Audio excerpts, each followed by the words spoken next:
Hi, my name is Gibson, and I'm the creator of the Personal Development School.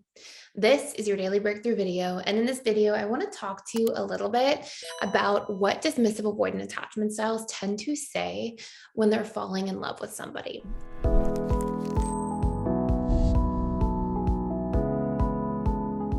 All different attachment styles tend to have a different relationship to what falling in love actually feels like to them and the different internal experience they have accordingly. So, because everything is very subjective in our lives based on our own internal subconscious programming, what you'll see is dismissive avoidants tend to have certain things that pop up when they're falling in love, namely in the form of fears. And so the filter of the way that they express their love through, or the filter they express their love through, the way this will sort of be depicted on the other end is that they'll communicate with some of these fears attached. So we're going to talk about some phrases that I've commonly heard in my client-based practice in the past, as well as things that different students have mentioned in the school and workshops, things like this, as they're really starting to develop strong feelings. And we'll really unpack what this is all about. So one of the first things is that dismissive avoidants will tend to communicate in like a distilled way. And I've had literally countless conversations with DAs over the years who have said things like, when I'm really unpacking their internal reality with them, who have said things like, oh, I feel like a tremendous amount of feelings towards somebody. But then they'll express themselves. And when they express themselves to that person, it's almost like that fear of vulnerability really like constricts the way that they express themselves.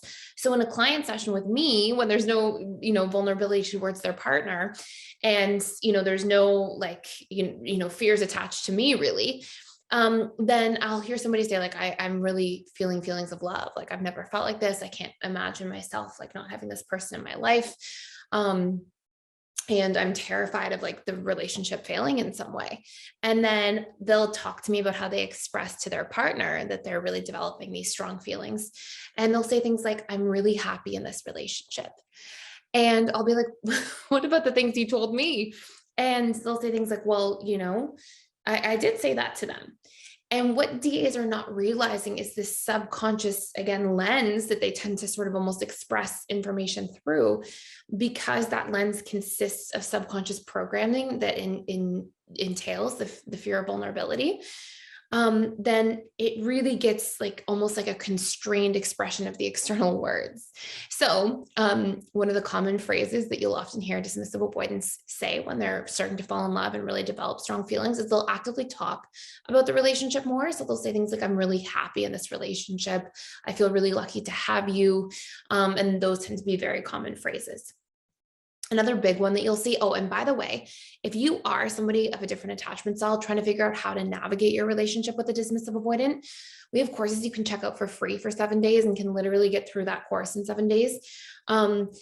And it's every attachment style with a DA and like all the things you'll need to know to really prepare you to be able to thrive in that relationship. And also in a way that allows you to get your needs met, you to feel seen and heard and connected and valued and appreciated and wanted in that relationship by sort of like executing on the roadmap that's there and knowing important tools that are going to be useful to show up in the relationship. So you can check that out using the link in the description box below. I also have a free attachment style quiz, by the way, that's on every single YouTube video if you ever want to check out where you're testing as an attachment style. So anyways, you'll hear things like, I'm really happy in this relationship. I feel really lucky to have you. I haven't felt like this before. This is another really common one for dismissive avoidance. And again, this is like, it's like what is going on inside or, not being expressed to somebody that they're afraid to be vulnerable to because they feel like that person like has so much power over them because they feel so much towards that person. What you'll hear in a client session is something like, I definitely am in love with this person. And they won't say it, they won't go over the top and talk about this in a tremendous amount of detail. But they'll say like, I feel feelings of love for sure. They'll definitely more openly express. And then to their partner, they'll often say things like, I haven't felt like this before. So again, it's this very like distilled, it's almost like the reeled in version by 70%. They're almost like expressing 30% of their inner worlds. Because they don't tend to have over the top expression. Another thing you'll hear, especially as they're kind of more falling in love, is like, wow, I really enjoy our time together. And you'll often hear things like, yeah, like I really look forward to seeing you. You know, I miss you when we're not together, or things like that. And those are all this for a DA is very vulnerable expression. And then one of the last things that you'll commonly hear is, I really don't want anything bad to happen. And it's because, like, dismissive avoidance in their history of programming, when they really felt attachment, they often felt neglect. And that neglect caused them to have to push somebody away as a strategy, to sort of feel like, okay, I'm back in control of how I feel, because just being open and vulnerable to somebody who's neglecting and rejecting me doesn't feel good. So they're stored subconscious associations relative to attachment are generally quite negative. And so sometimes when they start to really feel feelings, some of these underlying subconscious, sort of previously dormant fears will pop up towards the surface. And this is where you'll hear a lot of like, I don't want anything bad to happen, because they're kind of seeing through that lens of like, I feel a lot and I know what comes next and it's not good. And so I start to sometimes express those fears.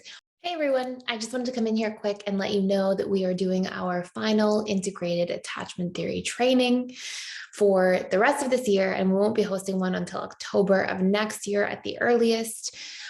So we will be basically covering, if you're curious, everything you need to know to become a certified relationship coach. It will include everything about each of the major attachment styles from an integrated attachment theory point of view, which essentially includes the subconscious reprogramming tools that you need to know in order to help somebody actually recondition their attachment style to become secure.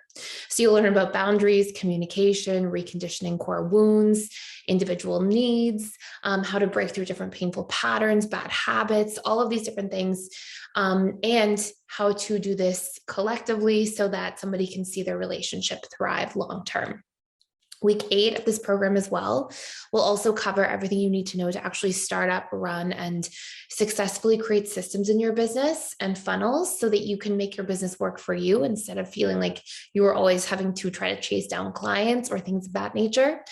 And there will be 40 hours of training, give or take, including our post webinars after that we do as follow-up, tons of community support, time for critiqued examples, live examples, and all that training is live with me over the course of 8 weeks. So I would love to see you there.